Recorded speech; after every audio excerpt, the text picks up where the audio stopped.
Welcome to the Leadership Launchpad project. I'm Rob Kalvarowski, and as always, a yang to my yin is here, Susan Hobson. Susan, how are you?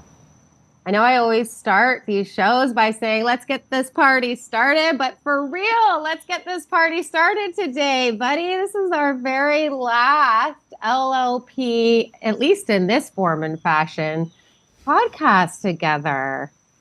How That's you right, folks. feeling? So first, don't be disappointed. There will be an episode next week. And as you heard last week's episode, we're going to have a grand launch of the Leadership Launchpad, Brains Behind the Business, right after Labor Day. So September 3rd through 7th, we have 4 founders from Canada's fastest growing companies list from the Globe and Mail. They are incredible folks, and they're going to share some incredible knowledge. Spoiler, I've already done the interviews. So they have some incredible knowledge, and we're excited to bring those folks in the door to share them with all of you. So fired up. And before we speak about that evolution, I want to rewind the game tape here a little bit and go all the way back to the beginning of our story. Our story, buddy. Remember game 1 when we actually decided to launch this podcast together? Yeah, so this is actually episode 186. And of course, we've done them weekly. So Wow. it's been basically 3.5 years of shows. Yeah. And so, and on the journey, we've had everyone from Dr. Richard Schwartz, world-renowned psychologist, inventor of IFS, Jason Lippert, the CEO of Lippert Components, who was an incredible leader, Wes Eugene, one of our favorite folks, who's the CIO of the year in Georgia, and then even folks, fan favorite David Irvine out in Calgary as the authentic leader himself.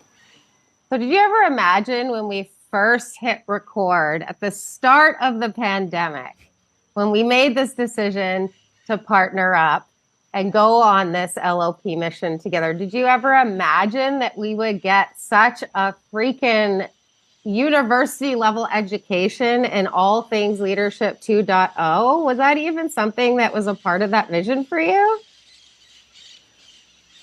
So I guess, of course, everyone knows I had a podcast before, right? And I had done like 170 episodes, and I learned a ton doing that one. And that was similar to the reason why we started this one is I find it really hard to read books. I do listen to Audible, Yeah. but I find it We're really listeners. hard to read books. And I like asking questions to folks who are experts, because that's the best way that I've found that I can learn. And I know a lot of you out there have that same feeling, and that's why you listen to the show.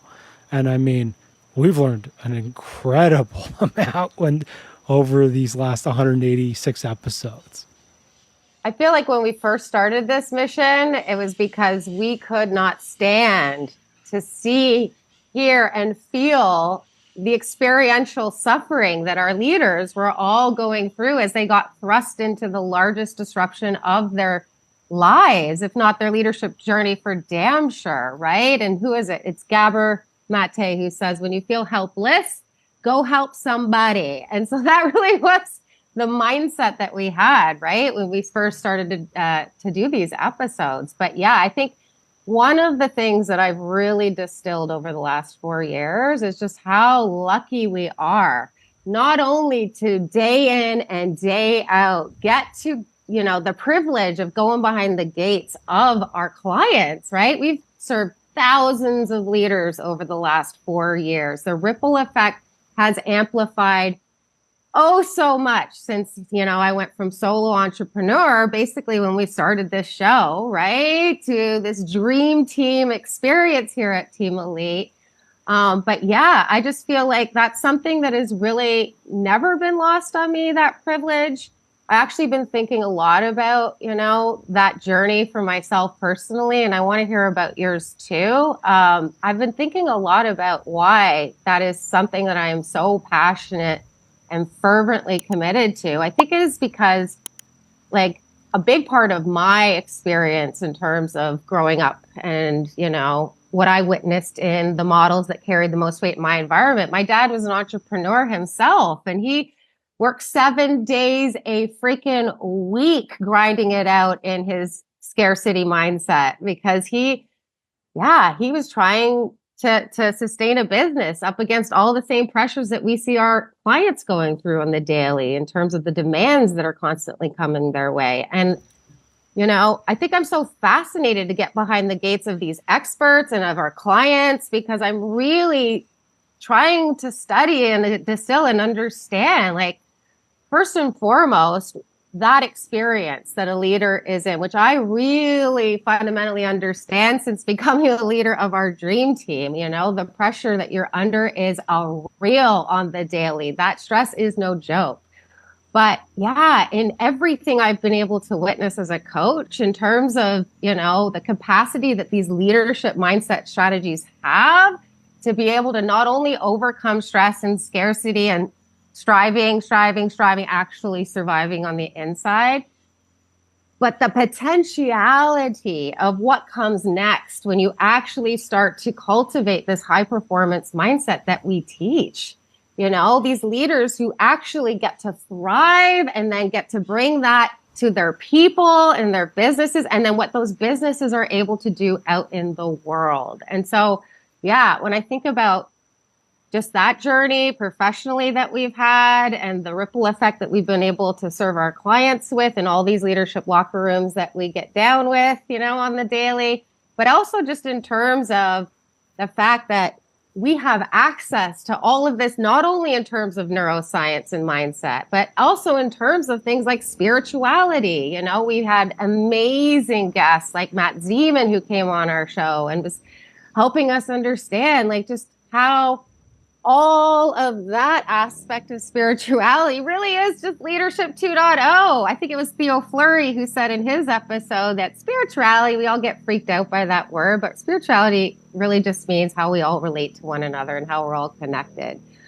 But yeah, and like Richard Schwartz, the IFS work that we've all been trained in and now have implemented in our process, like, that to me has been the biggest gift, is not only everything that we got to learn, but everything that we then got to go on and integrate into our offerings that have made our offerings so game changer in a time and a space and a place. Even 4 years post-pandemic, I still maintain when the world has never needed access to those types of resources more than it has today. Because yes, folks, we're still in a mental health crisis. Eric Kusan was another amazing guest who came on this show and spoke about all of that in terms of just how vital mental health is in regards to high performance anything, which you and I definitely get, right? Because we were athletes and we struggled in our mental health and we saw how that impacted our performance. But yeah, the personal journey that you and I have been able to go on. I got birds tweeting in your background right now, buddy. This is not where we started. This is not where we started 4 years ago. I think our ability to be able to access a thriving state on the daily, our ability to be able to ripple effect that out into our communities and environments, I think that's the thing I'm most grateful for, is just like how much more potentiality our souls have been able to access because of this Leadership 2.0 mission that we created together. How have you changed over the last 3.5 years? I feel like that is an amazing question and one that I've actually been really reflecting on. I feel like it's so interesting, when we first started this mission, I was still a solo entrepreneur. I was up against all those pressures and stresses that I coach my leaders through on the daily, except I was doing it my damn self. So the biggest change for me, I'm a team sport athlete. I don't know why this didn't occur to me sooner, right? But the fact that I have teammates in and around me, like you being able to give me a shoulder check the other day because, I am navigating my own experiences of grief. I haven't spoken about this on air or publicly at all, but we actually put Bella down this summer, who, was my little furry soulmate, born on my birthday, my source for unconditional love on the daily. She is was the Legacy 2.0 leader. And so I feel like, just the ability to have teammates in and around you who can hold you accountable to that potentiality that they know you have, that they see inside of you. I think that's the biggest change. Is this has awakened so much more potential for me just as a business leader than I even ever had access to believing was possible. I think that expansiveness in terms of resources has been massive. And I know it's been massive because I see how many more human beings we're able to serve. And the quality of the work that we're doing 4 years into this as a team is night and day compared to the level of coaching that I was offering even 4 years ago. I feel like that in terms of my work has definitely been probably the biggest change. I think personally, the biggest change has been that I have accessed some of the world's foremost experts in all of these different subjects. I've been to their retreats. I've done their therapies, and I feel like for me, the biggest change is that I actually now experientially understand abundance. I really experientially understand why my soul chose this human experience and this being Susan thing. I feel more connected to my purpose and my potential than I ever have in my entire life. And more inspired because I know this is only 4 years in and we're not that old, relatively speaking. We got lots of time on that legacy shot clock left. I don't think I've ever been more inspired, more committed, more aligned from a values perspective. I feel like definitely my parenting has drastically enhanced and improved. I feel like the quality of relationship I've been able to foster with Brooklyn because of all the healing that I've been doubling down on in my own trauma work. I just feel like my capacity has just gone through the roof in the last 4 years. How about you? I gotta pass the puck back to my line. This is like the easiest question, right? Yeah. Right down the middle. Well, I mean, it's like even just from the basic stuff, like in January 2020, like I was super depressed. I was battling through it. Like it was like a real war for me. Of course, I was in Edmonton. Like we weren't married yet. We didn't have Winston. Mm-hmm. Like it was a real battle. And then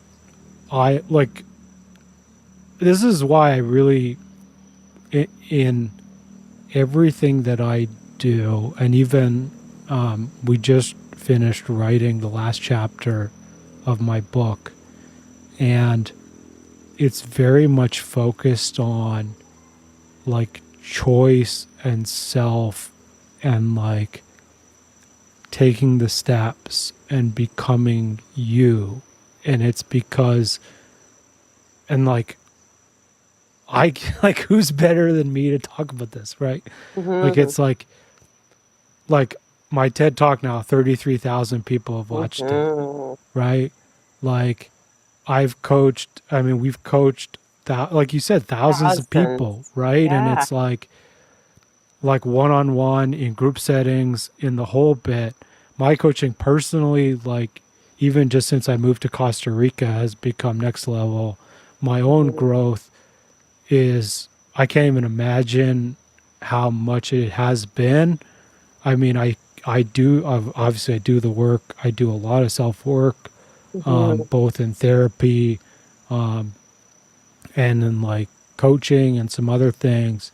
And so, yeah, like for me, I mean, I'm married, I have Winston, we have a cat now.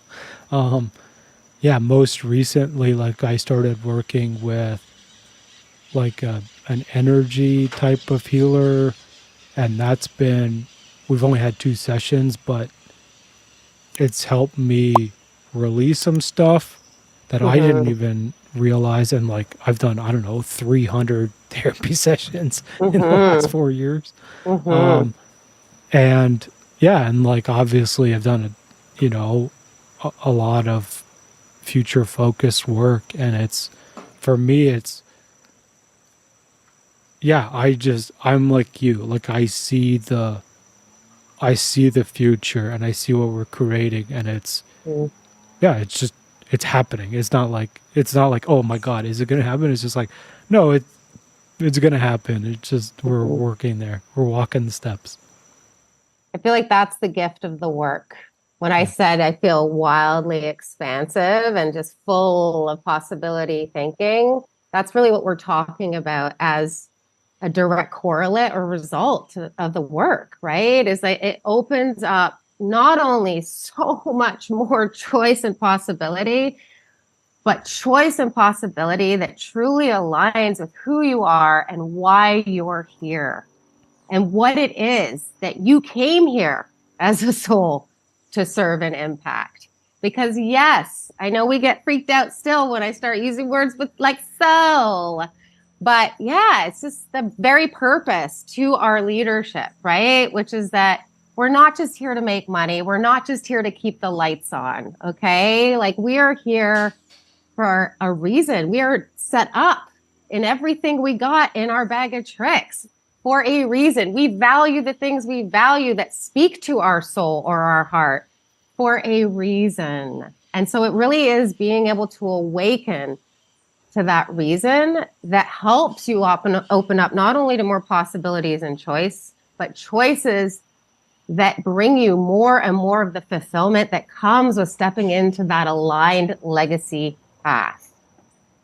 And that was the biggest thing I distilled, because, my dad, he died way too soon. He died while he was still trying to scale his business, and I think because he couldn't get out of his scarcity mindset, he couldn't downregulate his stress. He was constantly and chronically in a state of fight or flight. And on his deathbed was just talking about all the things that he had planned to do, things I had no idea that were in his heart, like painting and traveling.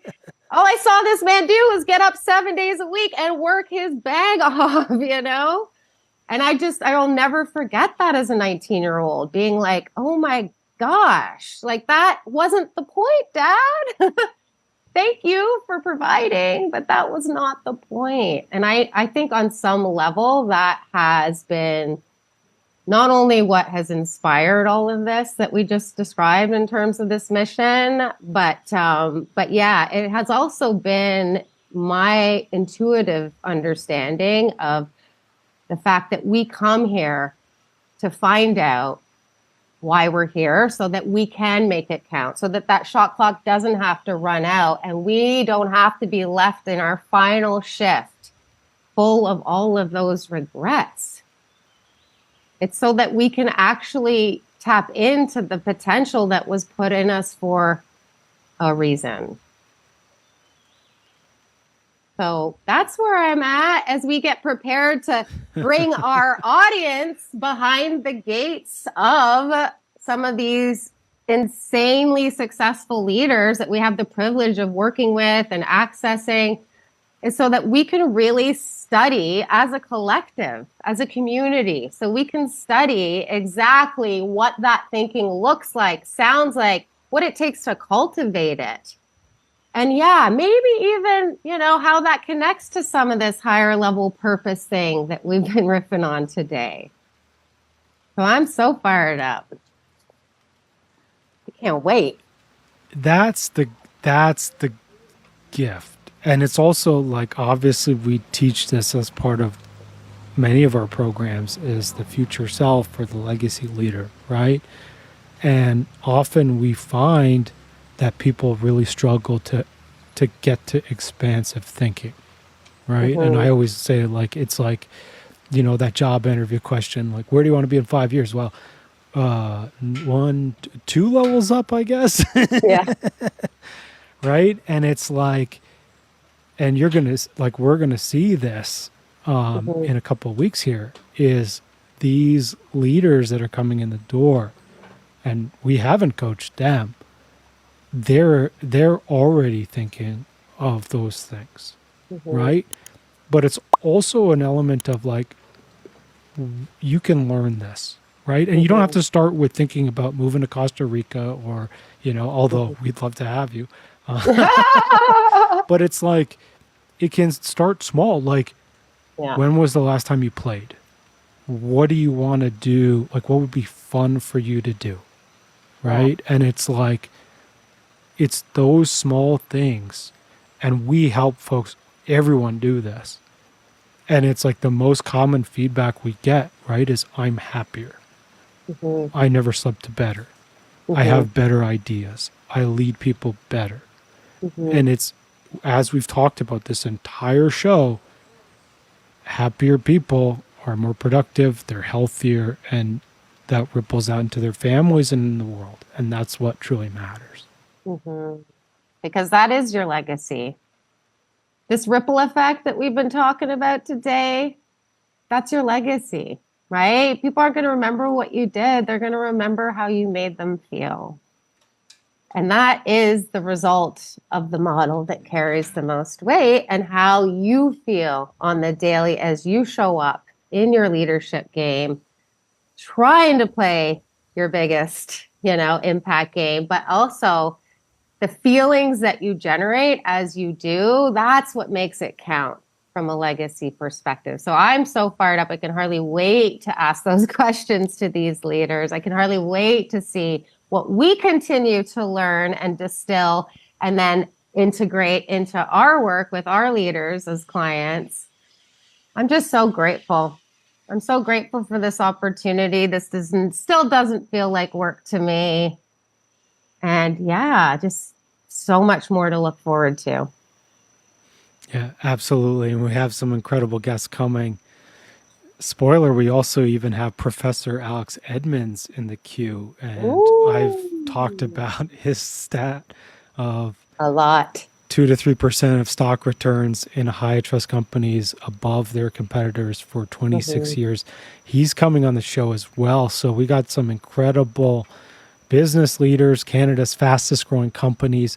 They are incredible and wildly young, but you'll see the commonality is Mhm. incredible growth mindsets, Mhm. incredible pursuit of development and growth.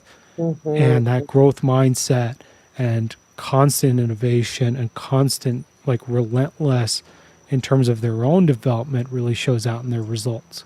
So folks, Mhm. definitely hit subscribe, definitely stay tuned. We also have an episode next week with our own Lauren Williams. She just recently became the assistant coach of the New York Women's Professional Hockey League. So she's gone from Mount Royal Yeah, Lou. University down to professional women's hockey.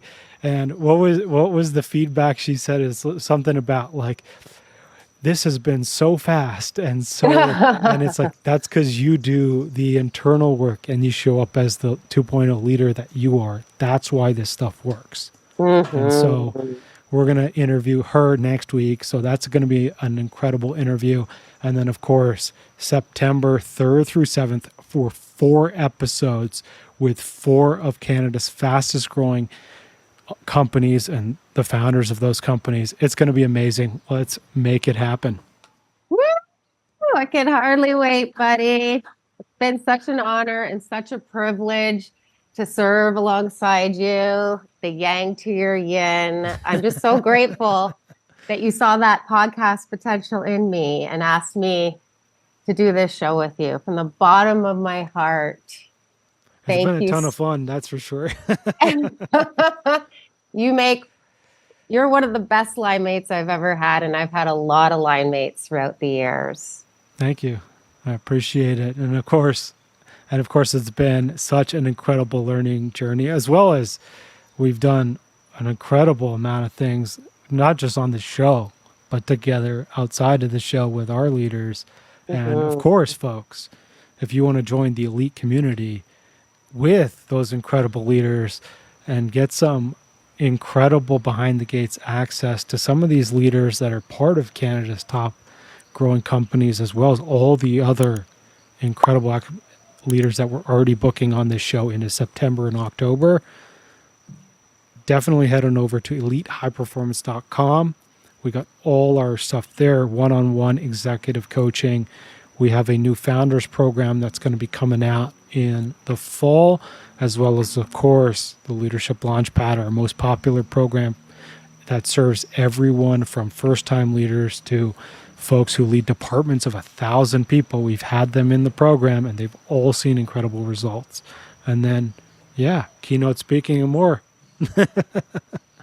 Where I want to land this plane today, buddy, is thanking our audience for having, just like tuning in every single week and having that belief in our capacity to bring such value into your airwaves, right? We know how valuable your time and your energy is. And so from the bottom of our hearts, we want to thank you for being such loyal listeners and members of our tribe. You know, this mission we're on to change the way the game of life, leadership, and business, the way the game of life, leadership, and business is being played forever would not be possible without you. So we hope you'll tune in to our LLP 2.0. We promise to make it count and make it worth your while. Last thing I want to say is if you have any suggestions for us in terms of questions that you want us to ask these leaders or things that you personally want to learn from some of the world's top leaders, then please, please, please fire us a note. Let us know. And we definitely want your voice to be represented in this next iteration of our podcast too. Absolutely, folks. So if you have any questions or you want a specific leader or you want to refer a specific leader to the show, send me an email, rob@elitehighperformance.com. I'm happy to connect with those things. And enjoy the rest of your drive wherever you're going or the rest of your run that you're on. And we'll see you all next week. Bye, everyone.